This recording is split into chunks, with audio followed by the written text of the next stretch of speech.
अनंत T देई refresh हमी। देवगड हापूस आंबा कलमांना मोहोर येण्याच्या वेळेलाच म्हणजेच नोव्हेंबर अखेरीस आणि डिसेंबरच्या पहिल्या आठवड्यामध्ये 70% आंबा कलमांना पालवी आली आहे। गेल्या 4 ते 5 वर्षांमध्ये मोहोर येण्याच्या वेळेलाच आंबा कलमांना बहारदार अशी पालवी येते। त्यामुळे हापूस आंब्यांचा मोसम 1 महिना उशिरा येऊन उत्पादनात घट होते। चैत्र महिन्यात येणारी पालवी नोव्हेंबर महिन्यातच का येते याचं संशोधन होणं गरजेचं असल्याचं आंबा बागायतदारांचं म्हणणं आहे। पाहूया। देवगडमध्ये गेल्या 4 ते 5 वर्षांचा इतिहास पाहता नोव्हेंबर आणि डिसेंबर महिन्यामध्ये आंबा कलमांना पहिल्या टप्प्यातील मोहोर येण्याच्या वेळेलाच 70 ते 80% पालवी येते। यावर्षी 70% आंबा कलमांना बहारदार अशी पालवी फुटलेली आहे। चैत्र महिन्यामध्ये गेल्या काही वर्षांपासून आंबा कलमांना पालवी येत नसल्यामुळे नोव्हेंबर महिन्यात ही पालवी येते।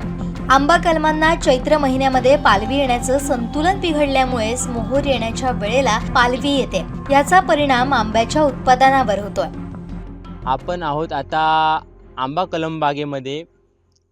आता या ठिकाणी जी आहे ती आपल्याला दिसत आहे कशा प्रकारे जी आहे ती पालवी फुटत आहे। हा डिसेंबर महिना आहे। डिसेंबर महिन्याच्या स्टार्टिंगलाच ही आपल्याला पालवी दिसत आहे। कलमांना कशा प्रकारे ही पालवी फुटलेली दिसत आहे। आता आपल्यासोबत येथील शिक्षक तसेच आंबा बागायतदार नंदन घोगळे सर आहेत, तर त्यांच्याकडून जाणून घेऊया की ह्या पालवी फुटण्यामागचं काय नेमकं कारण आहे ते त्यांच्याकडून आपण जाणून घेऊया। तर आपल्यासोबत आहेत नंदन घोगळे सर, जे एक आंबा बागायतदार आहेत तसेच एक प्रगतशील शेतकरी आहेत। शेती व्यवसाय हा त्यांचा पहिल्यापासून आहे। सर शिक्षक हे त्यांचं नंतरचं, पण पहिला त्यांची हे आहे ती शेतकरी म्हणून। तर त्यांच्याकडूनच जाणून घेऊया की ही पालवी फुटण्यामागचं नेमकं काय कारण आहे। सर काय सांगाल, हे आता तुम्हाला दिसत आहे ही अवेळी आणि या डिसेंबर महिन्यात पालवी फुटण्याचं जे प्रमाण जे आहे ते देवगड तालुक्यात वाढलेलं आहे, त्याबद्दल तुम्ही काय सांगाल? अ, देवगड तालुक्यामध्ये, संपूर्ण देवगड तालुक्यामध्ये ही जी आता पालवी फुटलेली आहे, ही पालवी खरं म्हणजे चैत्र महिन्यामध्ये पालवी आली पाहिजे। आणि चैत्रात जर पालवी आली तर ऑक्टोबर किंवा नोव्हेंबरमध्ये ती पालवी येते आणि ती पालवी बळकट असते आणि त्यानंतर तिला चांगला मोहर येतो। या ठिकाणी असं झालं आहे की वेळी अवेळी पडणारा पाऊस, अवकाळी पाऊस आणि यामुळे जमिनीमध्ये जो गारवा निर्माण होतो आणि गारवा निर्माण झाल्यानंतर त्यामध्ये पुन्हा उष्णता वाढल्यानंतर पालवी फुटते आणि त्याचा परिणाम म्हणून ही जी आता जी पालवी येते आहे ही अवकाळी पावसामुळे पालवी आलेली आहे। ही पालवी खरं म्हणजे यापूर्वी आली असती तर याचा फायदा शेतकऱ्यांसाठी होऊ शकतो। चांगल्या प्रकारे मोहर येतो आणि तो मोहर टिकवण्यासाठी शेतकऱ्यांना अधिक औषधं किंवा औषधांची फवारणी करावी लागत नाही आहे। आता खरं सांगावं तर ही जी अनावश्यक पालवी आहे किंवा ह्या ज्या फांद्या आहेत, त्या फांद्या जुलै आणि ऑगस्टमध्ये जर आपण छाटणी केली तर त्याला चांगला फुटवा येतो आणि चांगली पालवी येते आणि त्या पालवी आल्यामुळे त्याला चांगला नंतर मोहर येतो। खरं म्हणजेच ही जी झाडं आहेत यांची खोडं आहेत आणि खोडाच्या खाली गवत किंवा पालापाचोळा असतो, तर तो पालापाचोळा किंवा गवत एका बाजूला स्वच्छ करून ठेवला तर तिथे वाळवी किंवा किडीचा प्रादुर्भाव होत नाही आणि मुळांना त्याचं संरक्षण होतं आणि सूर्याची जी किरणं आहेत, प्रकाश आहे, तो प्रकाश त्या मुळांपर्यंत जाणं आवश्यक आहे। परंतु हे बहुतांश आपल्याकडे दिसत नाही। इथल्या प्रगतशील शेतकरी जे आहेत त्यांना एक विनंती आहे की आम्ही सगळे देवगड तालुक्यातील शेतकरी या झाडांचं संरक्षण, त्यांची वाढ आम्ही आमच्या मुलाप्रमाणे किंवा आमच्या जीवापेक्षा आम्ही जपतो, परंतु हवी तशी फलधारणा होत नाही आणि त्यामुळे शेतकरी नाराज होतो। तर शेतकरी नाराज न होता त्याने त्यांची जोपासना जर तांत्रिकदृष्ट्या, पारंपरिक नाही तर तंत्रशुद्ध, उदाहरणार्थ सांगावंसं मला वाटतं की आम्ही रासायनिक खतं वापरतो, तर ती सेंद्रिय खतांचा जर प्रयोग आम्ही केला तर नक्कीच त्यामध्ये बळकटी येऊ शकते आणि ती पालवी अगोदर येईल आणि शेतकऱ्याला भरपूर उत्पन्न मिळेल, भरघोस उत्पन्न मिळेल। आता काय होतं, शेतकरी फवारणीसाठी अतोनात पैसा खर्च करतात आणि त्यांना मिळणारं उत्पन्न हे तुटपुंजी आहे। त्यामुळे खर्च जास्त आणि नफा कमी, हे कुठेतरी थांबलं पाहिजे आणि आमच्या देवगडातला जो शेतकरी आहे हा शेतकरी समृद्ध झाला पाहिजे। यासाठी कृषी विभाग किंवा लोकप्रतिनिधी आहेत यांनी शेतकऱ्यांसाठी एक चांगल्या प्रकारे ज्याला आपण काय म्हणतो कार्यशाळांचं आयोजन करणं गरजेचं आहे आणि शेतकऱ्यांमध्ये एक वेगळ्या प्रकारे त्यांच्यापर्यंत ही जाणीव आणि जागृती झाली पाहिजे, ज्याला म्हणतो अवेअरनेस. आणि हा जर अवेअरनेस निर्माण झाला, शेतकऱ्यामध्ये जागृती निर्माण झाली, तर नक्कीच आपला देवगड तालुक्यामध्ये जी आता पालवी येते, 70% पालवी ही अजून आलेली नाही आहे. जवळपास 70% पालवी आली आहे आणि 30% अजून यायची बाकी आहे. म्हणजे ही पालवी डिसेंबर अखेर किंवा जानेवारीमध्ये जर पालवी आली, तर मोहर कधी येणार आणि तो मोहर आपण टिकवायचा कसा? आणि जर तो मोहर जानेवारी आणि फेब्रुवारीमध्ये मोहर आला, तर मग आंबा कधी येणार? आणि जर आंबा जर इथला आला, त्यानंतर जर अवकाळी पाऊस पडला, तर फळमाशीचा प्रादुर्भाव आहे आणि फळमाशीचा प्रादुर्भाव एकदा झाला, की त्या आंब्याला किंमत कमी होते आणि अनेक रोग आहेत, थ्रिप्स आहेत, तुडतुड आहे, मुंगी आहे आणि याचा प्रादुर्भाव टाळण्यासाठी जर आम्ही पारंपरिक पद्धती सोडून जर प्रयोगशील यामध्ये काय करता येईल आणि अशा प्रकारच्या कार्यशाळा झाल्या, शासनाने जर घेतल्या शेतकऱ्यांना एकत्र करून आणि लोकप्रतिनिधी यामध्ये पुढाकार घेतला, तर नक्की आमचा देवगड तालुका सुजलाम सुफलाम व्हायला वेळ लागणार नाही, असं माझं मत आहे. नक्कीच सर, आपला तालुका हा सुजलाम सुफलाम नक्कीच होणार. पण शेतकऱ्यांचं काय बाबा, चैत्र महिन्यात जी आहे ती पालवी येण्याचं महत्त्व आहे. चैत्र महिन्यात पालवी आली की ती पुढची प्रोसेसिंग व्यवस्थित होते. मग त्यामागचं चैत्र महिन्यातच यायला पाहिजे, यासाठी आपण काय सांगाल? हां, चैत्र महिन्यात पालवी येण्यासाठी आपण जी खतं वापरतो, ती खतं ही रासायनिक खतं असावी. यामध्ये शेणखत असू देत किंवा पालापाचोळा कंपोस्ट खत असू देत किंवा गांडूळ खत असू देत, या खतांचा आपण जर वापर केला, तर त्या झाडाकडे जी संपूर्ण त्याला टॉनिक म्हणतो आपण, नत्रयुक्त म्हणतो, ती सगळी त्याला टॉनिक्स त्याला मिळू शकतात. आणि एक आपलं अशी धारणा झाली आहे, की प्रत्येक वर्षी आम्हाला आंबा मिळाला पाहिजे.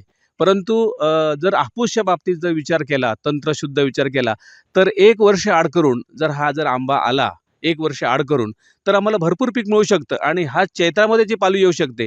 पण आम्ही काय करतो, त्याच्यावर वेगवेगळे रासायनिक प्रयोग करतो, फवारण्या करतो, त्याला वेगवेगळी खतं देतो रासायनिक आणि त्याचा जो पोत आहे जमिनीचा तो बिघडत जातो आणि तो पोत बिघडल्यामुळे आणि पाऊस पडणारा हा अवकाळी पाऊस, अवेळी पडणारा पाऊस, मध्येच केव्हा ते लहरी पाऊस, वातावरणामध्ये झालेला बदल, थंडीचं प्रमाण कमी आहे.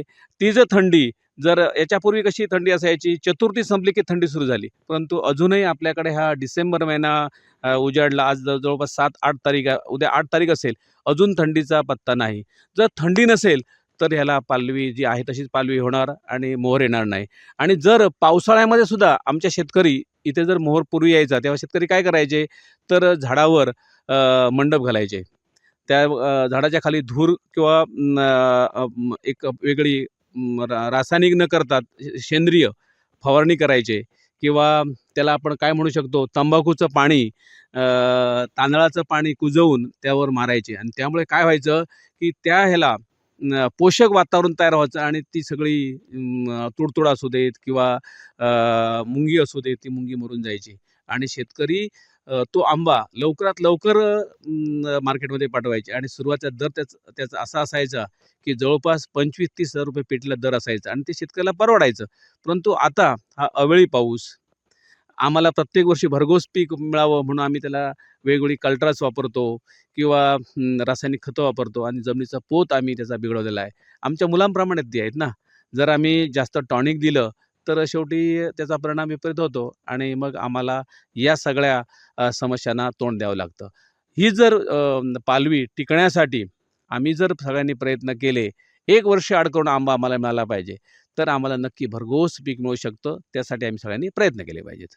नक्कीच सर, जी आपल्याला वाटते की चैत्र महिन्यात पालवी फुटायला पाहिजे, त्यानंतरची जी प्रोसेसिंग आहे, चैत्र महिन्यानंतर जो नोव्हेंबर, डिसेंबर या महिन्यात तो मोहर यायला पाहिजे, त्याबद्दल काय सांगाल? हां, नोव्हेंबर आणि डिसेंबरमध्ये जो मोहर आला पाहिजे, त्यासाठीच मी सुरुवातीलाच म्हटलं, की याची निगा, झाडांची जी आपण आपल्या मुलाप्रमाणे किंवा आमच्या तळहाताच्या फोडाप्रमाणे त्यांना आम्ही जपतो आहोत. तर तीच रासायनिक जी खतं न वापरता जर तुम्ही सेंद्रिय खतांकडे वळलात आणि त्याप्रमाणे जर तुम्ही काय केलात, त्या झाडांना असं म्हटलं जातं, की आदल्या वर्षी जर मे अखेरीला आपण झाडांना थोडंसं पाणी दिलं, तर पालवी लवकर येऊ शकते आणि ती जर पालवी टिकली, तर आम्हाला नोव्हेंबर, डिसेंबरमध्ये चांगल्या प्रकारे मोहर येऊ शकतो आणि भरघोस आम्हाला उत्पन्न मिळू शकतं. यासाठी लवकर पालवी येण्यासाठी आम्ही प्रयत्न केले पाहिजेत. जसं एखाद्या मुलाला आपण वाढवतो, तसं ह्या झाडांना आम्ही वाढवतो आहोत आणि त्याचं जर आम्हाला जर भरघोस पीक मिळालं नाही तर उत्पन्न आमचं कमी होईल आणि खर्च आमचा जास्त वाढेल. त्यामुळे आमचा कोकणातला शेतकरी, देवगडचा शेतकरी आमचा काय होतो, गरीब तो गरीब राहतो. आता बघा, एक मुद्दाम सांगावसं वाटतं की आमचा शेतकरी इथला आत्महत्या करत नाही आहे, परंतु आमचा शेतकरी आत्महत्या करत नाही म्हणून कोणी दुर्लक्ष करू नये असं माझं प्रामाणिक मत आहे. कारण आमचा शेतकरी, कोकणातला शेतकरी, तो रत्नागिरीचा असू देत किंवा सिंधुदुर्ग जिल्ह्यातला आंबा बागायत असू देत किंवा इतर पिकं घेणारा शेतकरी असू देत, तो कधी आपली बाग ही आपल्या मुलांप्रमाणे जपतो. तो कधीही तिच्यावर रागवत नाही. पीक असू देत नसू देत आत्महत्या करत नाही किंवा सरकारला दोष देत नाही किंवा तो शेतकरी आमचा इतका शोषिक आहे, तो रस्त्यावर कधी आंबे फेकत नाही किंवा रस्त्यावर आपली भाजी किंवा आपलं उत्पन्न फेकून देत नाही. तो एक काय करेल, जर आपल्या बागेत आंबे जर समजा कमी आले तर तरीही तो एक डझनभर किंवा अर्धा डझन आंबे दुसऱ्याला देईल किंवा सांगेल हे माझ्याकडून भेट घ्या. असं आमच्या शेतकऱ्याचं इथल्या नेचर आहे. तर असं हे नेचर टिकवण्यासाठी लोकप्रतिनिधी आहेत त्यांनीसुद्धा आवाज उठवला पाहिजे. जसे आज इतर म्हणजे उदाहरणार्थ बघा, कोल्हापूर असेल, सांगली असेल, पश्चिम महाराष्ट्र असेल, बीड असेल, या जिल्ह्यामध्ये अवकाळी पाऊस पडल्यानंतर लगेच आपल्याला टी व्हीवर बातम्या दिसत आहेत, शेतकऱ्यांच्या प्रतिक्रिया दिसतात की आमच्या पंचनामे करा, आम्हाला मदत द्या, पाऊस झाला. परंतु आमच्या इथे कोकणामध्ये कितीतरी पाऊस पडला तरी आमचा कुठलाही शेतकरी अशी मागणी करत नाही. परंतु मागणी करत नाही याचा अर्थ असा नव्हे की त्या शेतकऱ्याकडे दुर्लक्ष व्हावा. परंतु लोकप्रतिनिधी एक माझी नम्र विनंती आहे, इथला शेतकरी जगला पाहिजे, इथला शेतकरी वाढला पाहिजे. त्यासाठी तुम्ही लोकप्रतिनिधींनी त्यांना पाठबळ द्या, त्यांच्या व्यथा तुम्ही शासन दरबारी मांडा आणि त्यांना आता बघा, ज्या ठिकाणी हा मोहोर आला आहे कुठे कुठे तो संपूर्ण जळून गेला आहे. कारण इथलं हवामान मधले काळात कसं धुकं वगैरे होतं, तर त्याच्याकडे कोणच लक्ष देत नाही. त्याची कुठे बातमी होत नाही, कुठे टी व्हीवर दिसत नाही. परंतु एखादी पुसटशी अशी बातमी येते. परंतु वर तुम्ही बघितलात घाटमाथ्यावर तर त्यांच्या नेहमीच्या नेहमी बातम्या असतात सकाळपासून संध्याकाळपर्यंत. ही अशी कुठेतरी अनास्था जी आहे ती अनास्था संपवून आमच्या लोकप्रतिनिधी किंवा आमच्या शासनाने या शेतकऱ्यांना जगवण्यासाठी प्रयत्न केले पाहिजे. तरच भविष्यकाळात आपल्या कोकणातील आंबा आणि आमचा जो शेतकरी, ज्याला आम्ही कोकणचा राजा म्हणतो किंवा संपूर्ण आंब्याचा राजा आणि संपूर्ण जगभरामध्ये ज्याची ख्याती आहे देवगडच्या आंब्याची, ती ख्याती टिकून राहील यासाठी पुनश्च एकदा माझी नम्र विनंती आहे कोणाला, तर आमचे जे लोकप्रतिनिधी आहेत त्यांनी हा विषय शासन दरबारी मांडला पाहिजे. जी चॅनल्स आहेत, टी व्ही चॅनल्स, त्यांच्यापर्यंत हा विषय पोचवला पाहिजे. तरच या शेतकऱ्याला भविष्यकाळात फायदा मिळेल. त्यांना पीक विमा जो आहे तो पीक विमा वेळेवर मिळाला पाहिजे. आणि जर सर्व शेतकऱ्यांनी पीक विमा जर उतरवला आणि त्यांना त्याचा फायदा मिळाला तर आमचा शेतकरी हा श्रीमंत व्हायला किंवा त्याचं जे दरडोई उत्पन्न आहे ते वाढायला वेळ लागणार नाही. नक्कीच सर, आंब्याची चव आहे ती जिभेवर रेंगाळणारी आहे, पण त्यासाठी जे शेतकऱ्याला जे काही कष्ट करावे लागतात ते त्याला माहीत आहे. आता ही अवेळी आलेली पालवी, त्याच्यामुळे त्यांना किती त्रास सहन करावा लागतो हे ज्या शेतकऱ्याला दुःख आहे ते त्यालाच कळतं आहे. आपल्यासोबत आता होते येथील शेती बागायतदार, तसेच व्यापारी, तसेच एक शिक्षक नंदन घोगळे सर. त्यांच्याकडून आपण जाणून घेतलं की कशा प्रकारे या ठिकाणी जी पालवी फुटलेली होती कलमाला, त्याबद्दल त्यांच्याकडून माहिती आपण घेतली होती.